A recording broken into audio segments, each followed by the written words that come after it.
अध्यक्ष महोदय, हमारी आज तो आप दिल्ली से आए। हाँ, दिल्ली से आए। रिलैक्स्ड हैं। दिल्ली से आने के बाद शिमला पहुंच गया हूं मैं। अध्यक्ष महोदय, You should be relaxed. I am relaxed, Sir, please. Fully relaxed. Please. अध्यक्ष महोदय, हम कतई भी इस प्रकार का व्यवधान नहीं डालना चाह रहे थे। सभी माननीय विधायकों का मत ये था कि हम बजट की चर्चा में भाग लेंगे, अपनी बात कहेंगे। लेकिन जब परिस्थिति इस प्रकार की हो जाती है, जब हम कोई जानकारी हासिल करना चाहते हैं और सारी चीजों के लिए, तो आप एक माध्यम हमारे पास है जिस माध्यम से हम सत्ता पक्ष से जानकारी हासिल करना चाहते हैं। और जब वो जानकारी ठीक तरह से नहीं आती है, उसको अलग तरह से प्रस्तुत किया जाता है, तो स्वाभाविक रूप से उस पर हमारी भी आपत्ति होती है। यहां विषय जनमंच पर था। हमारा कहना उसमें यह है कि देखिए, सरकारें बदलती रहेंगी, लेकिन समस्या का समाधान हर चीज को बंद करके नहीं है। जनमंच के लिए जो प्रश्न लगा था, जनमंच का प्रश्न लगा, तो उस प्रश्न के उत्तर में आपके बीच आपके यहां पर जो एक नंबर आया, देखिए कि लगभग 43,821 जो है, जो शिकायतों का समाधान हुआ। It's not a small number, it's a big number Himachal जैसे छोटे प्रदेश के लिए।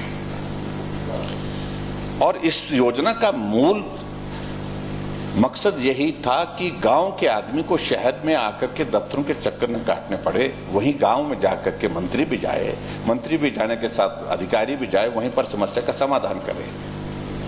और ये आंकड़ा बोल रहा है कि समस्याओं का समाधान काफी हद तक हुआ है।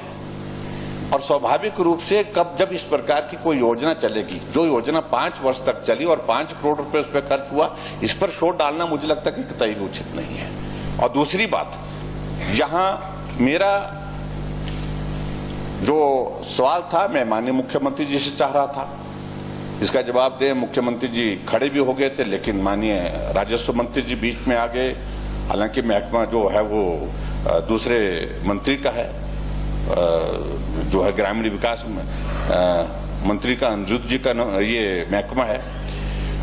जब इस पर इन्होंने अपनी व्यक्तिगत भावना को व्यक्त किया, ठीक है, आपने भी, आपके साथ कुछ इस तरह की बात हुई होगी, कोई ऐसा इंसिडेंट हुआ तो बात, लेकिन इसके लिए सब सारी व्यवस्था को दोष दे देना, वो मुझे लगता है उचित नहीं है। और इसलिए एक तो जो कहा गया कि आप याचक बने, याचक नहीं अध्यक्ष महोदय, मैं इस माननीय सदन का सदस्य हूं, चुना हुआ प्रतिनिधि हूं। जैसे वहां है वैसे यहां हम ये चुन करके आए हैं। एक जनप्रतिनिधि होने के नाते और विपक्ष के नेता होने के नाते मेरा ये दायित्व बनता है, कोई गलत काम हमको दिख रहा है जो जनहित में नहीं है, उसको रोकने का प्रयत्न करना चाहिए। अगर सरकार के तय कर लिया है कि हमने नहीं रुकना है, हमने इसको बंद करना है, वो एक अलग बात है। उसका लाभ नुकसान सरकार अपने आप आंके, उस बात को मुझे नहीं कुछ कहना है। लेकिन इस प्रकार से विपक्ष के नेता को यहां पर एक विधायक जो चुन करके आया, वो आपकी तरह ही चुन करके आया, उसको याचक कहना इस सामान्य सदन में, मुझे लगता है कि ये बहुत दुखद है, ये नहीं कहना चाहिए और ये कार्यवाही से भी हटना चाहिए। और दूसरा अध्यक्ष महोदय, माननीय मुख्यमंत्री जी ने कहा कि प्रश्नकाल के समाप्त होने के बाद भी आप बोलते रहे। प्रश्नकाल से मेरा प्रश्नकाल समाप्त हो गया, तो आपने कह दिया समाप्त था। मेरा भाव उसमें भी किसी बात को लेकर के, अगर आपसे मैं अनुमति लेकर के उठ करके अपनी बात कह रहा हूं, उसको समझने की कोशिश कर रही है, हर बात को लेकर के हम इस प्रकार से रहेंगे तो मुझे लगता है तब बहुत मुश्किल होगा। अध्यक्ष महोदय, मैं यही निवेदन करना चाह रहा हूं माननीय मुख्यमंत्री जी से कि इस योजना को बंद करना उचित नहीं है। आप इस पर पुनः विचार करें, क्योंकि ग्रामीण क्षेत्रों के लोगों के मौके पर समस्याओं के समाधान होना, ये हमारी भी प्राथमिकता रही है और मुझे लगता है शायद आपकी भी प्राथमिकता है। कि ऐसा नहीं है कि गांव के लोगों की समस्याओं के समाधान, और जो पहले चलता था, जो जिस योजना के अंतर्गत जो कार्यक्रम चलता था, जो प्रशासन जनता के द्वारा, उस कार्यक्रम और इस कार्यक्रम में दिन रात का अंतर है।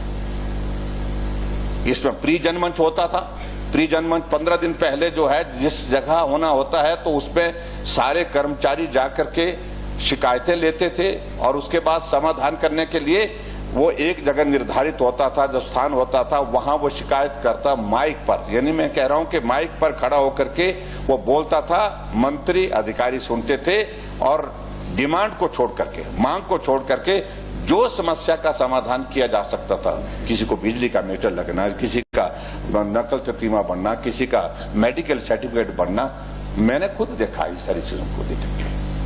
मैं खुद गया हूं कार्यक्रम में, यानी कि लोगों की समस्या का समाधान मौके पर हुए वहां पर। तो इसलिए इस स्पिरिट को समझे, इस भावना को समझे। आप भी जनता के चुने हुए प्रतिनिधि हैं, सरकार जो है वो हर चीज को बंद करने के लिए नहीं है, इसलिए इस पर पुनः विचार करें, यही मैं आपसे कहना चाह रहा हूं। यही हमारा ऐतराज था। और लेकिन जब बोलने का अवसर अध्यक्ष महोदय नहीं हो पाता तो हमारे पास व्यवस्था यह है कि हमारे पास कोई रास्ता नहीं रहता, फिर हमको यही करना पड़ता है। वो नहीं करना चाहते थे हम, लेकिन उसके बावजूद भी हमको ये करना पड़ा, इसलिए करना पड़ा कि एक लोकतांत्रिक व्यवस्था में हमें ये अधिकार निश्चित रूप से होना चाहिए कि कोई प्रश्न हम पूछे तो उसका सही उत्तर आना चाहिए। माननीय मुख्यमंत्री महोदय, हमसे जुड़े रहने के लिए हमारे YouTube चैनल को सब्सक्राइब करें और नई वीडियो की नोटिफिकेशन के लिए बेल आइकॉन को दबाएं। अगर आप ये वीडियो Facebook पर देख रहे हैं तो लाइक जरूर करें और ज्यादा से ज्यादा शेयर करें। इसी तरह के और भी अपडेट्स के लिए फॉलो करें हमारा Instagram पेज himachal.kesri।